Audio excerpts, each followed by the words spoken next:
Hey Taurus, how's it going? Got some oracle messages for you here today. Getting a lot of water energy. I'm getting the sense of washing away worries, washing away like just built up sort of dirt and muck that is finally coming clean, like a big heavy rainstorm that sort of, it clears the air, it freshens the air, it cools off all the heat and mugginess. Cleans off the earth, and everything is just washed away. There's just a great sense of relief. There's a sense of putting tired feet in some cool, clean water. And there's the idea of letting your right brain process some things that are annoying your left brain. Our left brain is the more analytical, logical, detail-oriented hemisphere, and the right brain is a bit more pattern recognition and imaginative and sort of artistic, maybe, side of the brain. Well, I mean, you kind of need both to be an artist. But this sort of more ooey-gooey part of the brain that is not as detail-oriented but can recognize patterns and put things together in a more holistic kind of way, or in a less distracted way, a more intuitive way. So there might be something vexing your left brain, something that is really taking a lot of analytical power, and it's difficult to come to an intellectual understanding of it, a detail-oriented conclusion, a real hard analysis that's conclusive and trustworthy. There's something that is maybe a bit too confusing, or maybe there's just not enough data to analyze the whole thing. There's not enough information, or there are just many ways of interpreting the information. There's some observations you made that could be interpreted in many different ways, or there's some data you collected, and it's something that's been kind of weighing on you, and maybe you're worrying about it. And I think it might have something to do with like a direction that you have to move in, or that you want to move in, some plan that you have, some project you want to get started, or just some place you want to return to. It's the manner in which you go about this is unclear. So take all of that data, all of that observation, information, whatever it is, and move it from your left brain and let it just slide on over into your right hemisphere. Maybe even doing an imagination exercise where you literally visualize it on the left side of your head and then move it over to the right. And then let it be there. Hopefully you'll feel a sense of relief and relaxation on the right side of your body. If you do, that's a good sign. It means that, yeah, this is the thing that's going on. You might feel your jaw muscles on the right side relax, or your eyebrow or ear relax, something like that.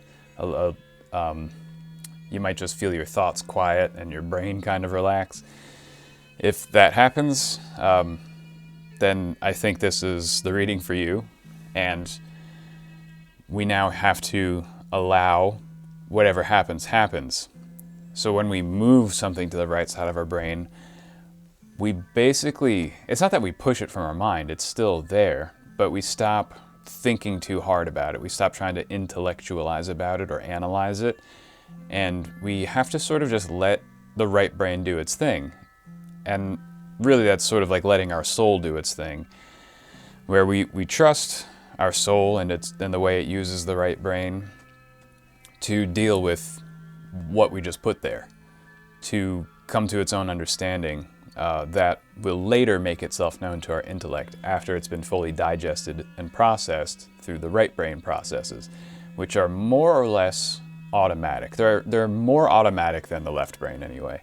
The right brain kind of, when you recognize a pattern, it sort of just comes to you. You don't really, maybe you think about the pattern a little bit and then it snaps together, and that snapping together and the understanding part is what the right brain did with what the left brain gave it. So that the eureka moment, the aha moment, the coming together moment usually occurs with some right brain activity. And it's it's going to feel like an aha moment when it happens, and it might have to wait. You might have to sleep on it. You might have to kind of push everything into your right brain, let it sit there, kind of just forget about it, go on with the rest of your day. Maybe think about it a little bit before, when you're lying down before going to sleep. Do the exercise again where you like make sure it's just sitting there comfortably. You're not like pushing it into your right brain.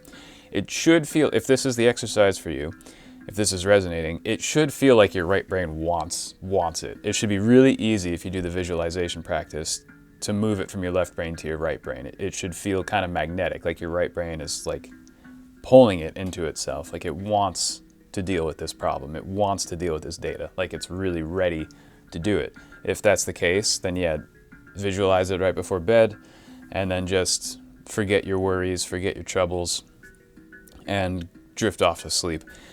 And then tomorrow, at some point, maybe in the morning, take a look at the hard data again and see what happens. You might be like, oh, I get it now.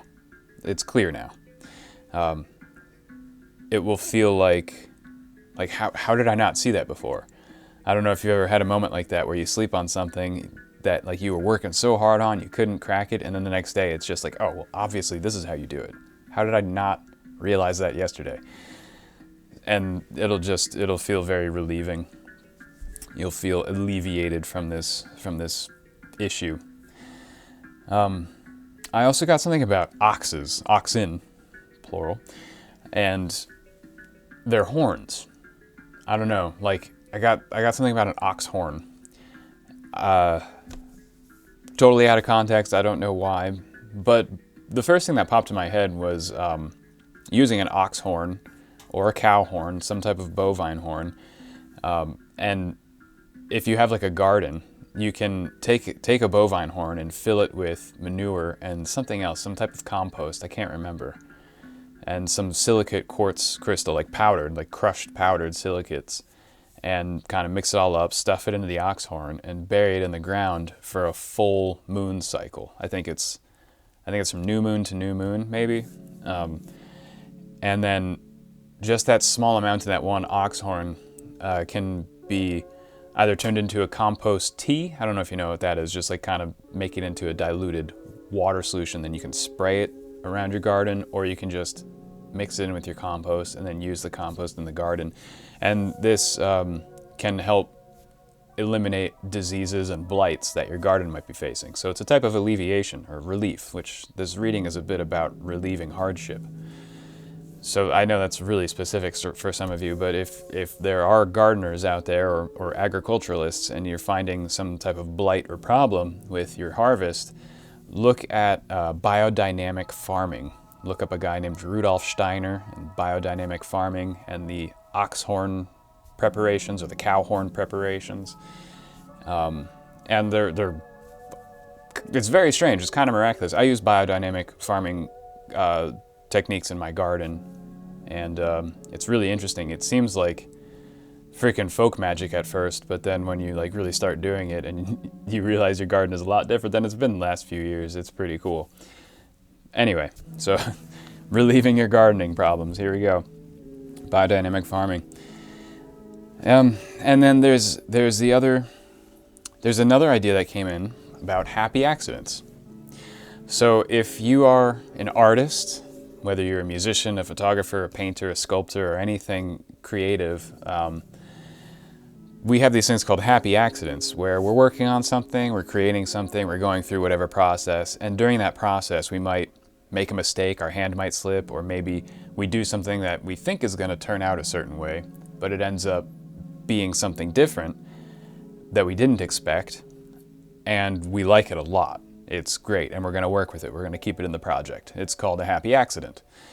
So I think when we let go and enjoy what it is we're doing, when we put things in our right brain and stop thinking too much analytically and logically, this is kind of when happy accidents happen a little bit more, is when we're not stuck on details and we're still working, we're still doing the process that normally would maybe force our logical mind to kick in, but we're going to do the same process and the same way with our hands or whatever we're doing, but we're going to turn off the analytical, logical mind, and we're just going to do. We're just going to act. We're not going to really think about what we're doing. And in this instance is when things just sort of happen and you have happy accidents, and you come up with something, or something is produced in this way that perhaps could be better than what you would have produced if you were thinking too much about it. Or if you're overthinking it and you come up with something, even if it was good, you might overthink it and throw it away and not use it for the project. And that would be potentially a mistake. But when a happy accident happens, it feels good, it's exciting, it's interesting, it's novel, and we find it to be a special thing that we want to keep in our project, and it motivates us to continue with the project. So having happy accidents and creating the conditions that allow for happy accidents to happen more often can be really important for your workflow right now. So if there are tools you can use or methods you can use that sort of set the foundation for happy accidents to happen, now would be a good time to do that. Like if you're into like electronic music production, maybe look into generative sequencing, you know, how you can set up your instruments to create certain sounds that are not entirely in your control. Or, you know, anything. It doesn't have to be with music, but it can be with like just regular professional career.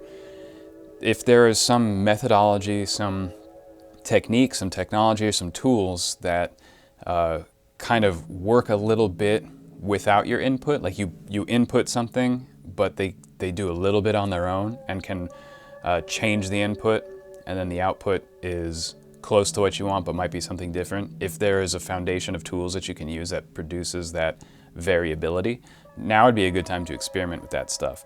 You know, set the stage for happy accidents to happen in whatever way that might be. It could be in your social life even, like going to places where you know there's a particular type of person you'd like to meet, or certain activities happen in these places and you just like set yourself up to experience a serendipitous event. Something like that.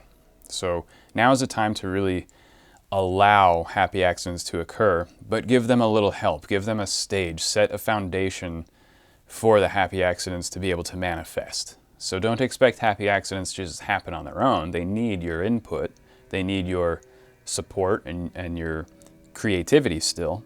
Happy accidents don't occur unless you're in that creative sort of right brain mindset. Don't overthink it. Think enough to lay the foundation and then stop thinking, and get more into a flow state than an active action state or a thinking action state. Get into a flow action state. And if this is to begin something that you have a plan for, now's a good time to do it. And if this is also to return to something for like a period of rest or something, it's also a good time to do that. So this is like a pretty safe time for you to like go forward with something you've wanted to go forward to, or to retreat and relax for a bit. Whichever seems the more clear is probably going to be the correct path.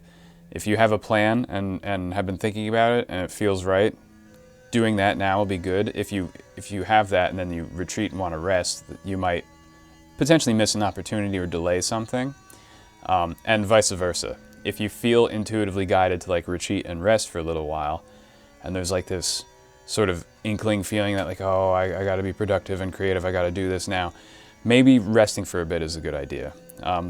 There should be a more intuitive pull to which path there is. The other path might cause a delay. But it feels relatively safe either way at this moment. I don't get much I don't get much sense of danger at this time for either choice. There's a little bit of a malaise, however.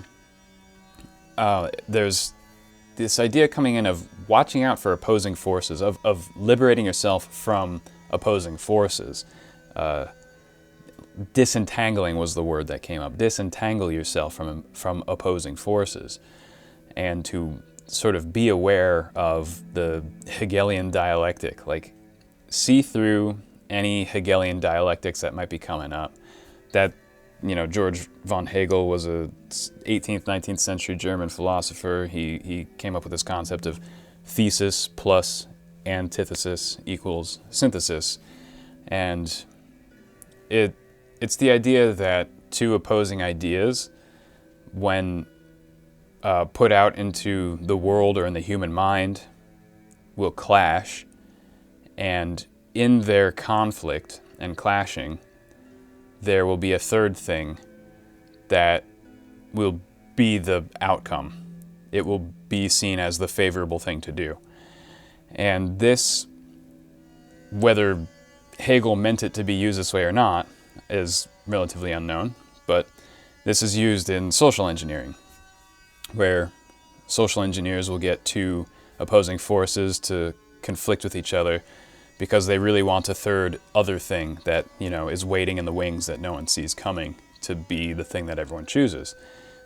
In the 20th century, you had the diametrically opposed forces of fascism and communism going head to head with each other, and they mutually destroyed each other eventually. And the third thing that nobody saw coming, the third totalitarian tyranny that came up, was liberalism. And that's been the world order since 1945, and nobody, most people don't even know it is totalitarian. That's how insidious it is.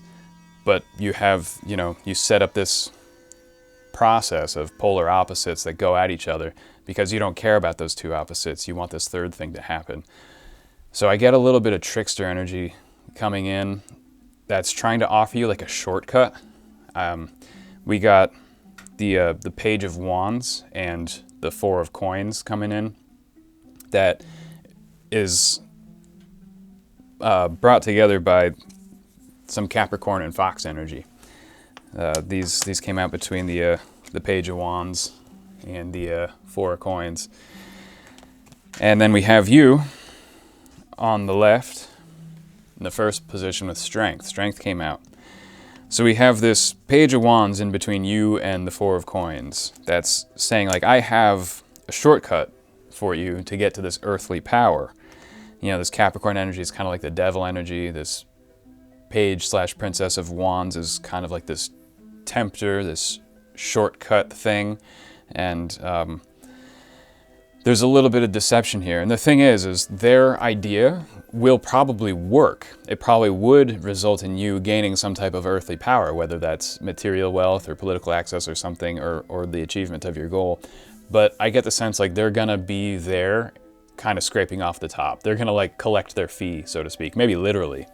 And it could work, it would be fine, but it wouldn't be as successful as if you followed your instincts.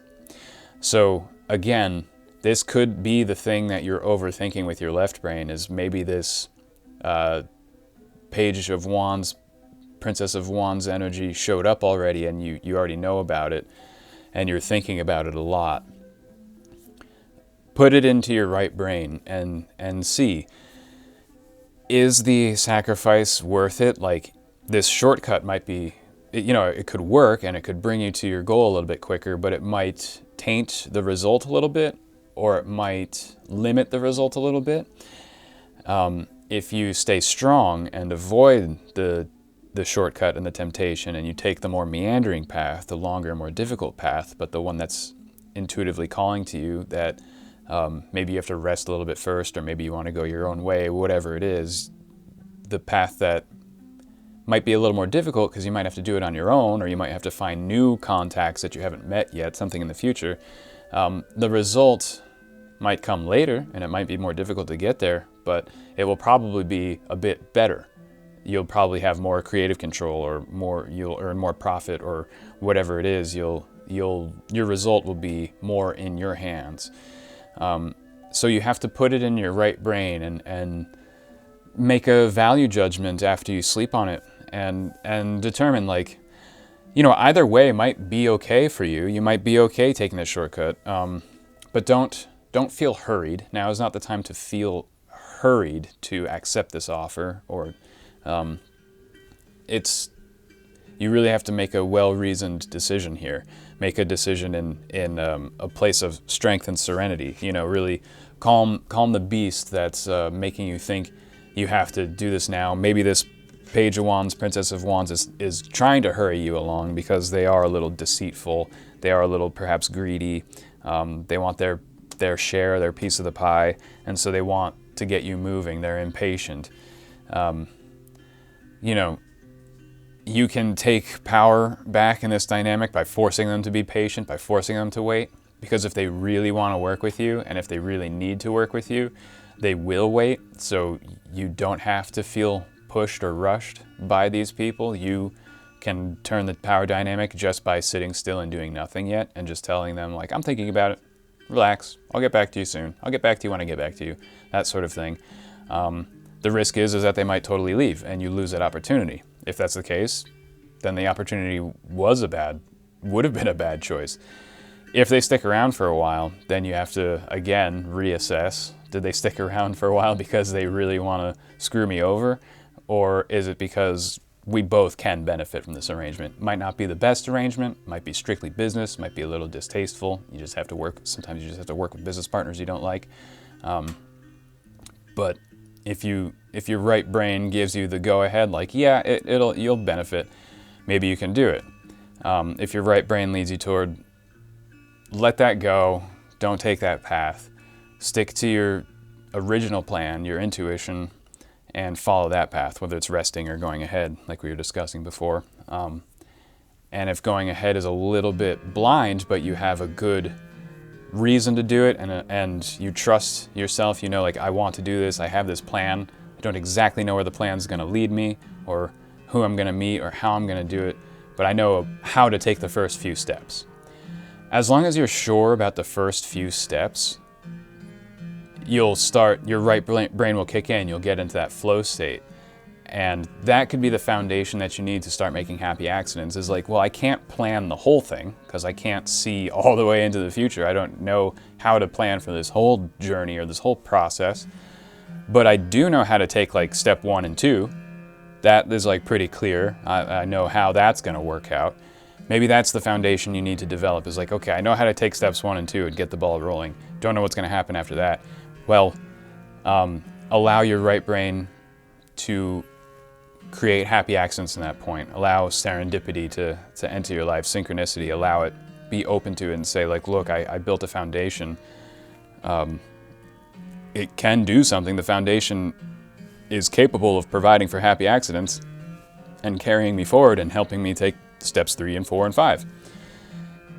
So, yeah, that's really the whole idea, is taking what's in your left brain, putting it in the right, getting into a flow state, and really trusting your intuition. And make a choice with this trickster energy, this impatient sort of firebrand energy, based on serenity and strength, and not out of a sense of being hurried or rushed. If you're feeling a bit frazzled or anxious when thinking about this situation, you just need to wait. You need to maybe sleep on it, meditate, relax, stop thinking about it, push it to the right side of your mind. You can't make a decision when you're in that state. It wouldn't be right to do so. The only time you should make a decision on that firebrandy energy is when you are feeling strong and serene, and that's when you'll see it clearly for what it is. And avoid polarities, avoid extremes, avoid, that Hegelian dialectic. Disentangle yourself from opposites and see more clearly. Don't be socially engineered by opposing forces and stuff like this at this time. It's not going to help. It's just going to cloud your emotions. It's going to distort your goals. It's going to make you think your goals are misguided or something like that, or you should have more important goals that matter more or something like that. It's not true. Your goals are important. If they're important to you, then they're important in general. If they're fulfilling for you as an individual, they will likely be fulfilling for the culture at large. So don't have people try and push you into, like, oh, you should be doing more important things for the world, for society. Like, their opinions might not matter. I mean, they probably don't. What you do that's good for you is going to somehow be good for others. So don't get pushed around by people who want to belittle your plan or your goal at this time because they think there are more important things happening in the world. The little things we do inspire people. The tiny choices we do, the tiny projects we work on, the little choices we make every day. We make hundreds of little choices every day. They inspire people. They set examples. They clarify interpersonal activity or just individual activity. And the way you pick up your fork to eat something could inspire the person sitting across the table from you. You know what I mean? There's no such thing as an unimportant action if it's well considered, and you're leaving it open for happy accidents and serendipity to help the flow state come out. Flow states tend to be very inspiring to people around you. So don't sweat other people's ideas at this time. Be strong in yourself. Only make decisions in places of serenity where your right brain feels relaxed, where your left and right brain feel relaxed and you feel in a serene state. So I hope this was helpful for you, Taurus. Thanks so much for hanging out with me. I always appreciate it when you stop by. Take care, and I'll see you next time.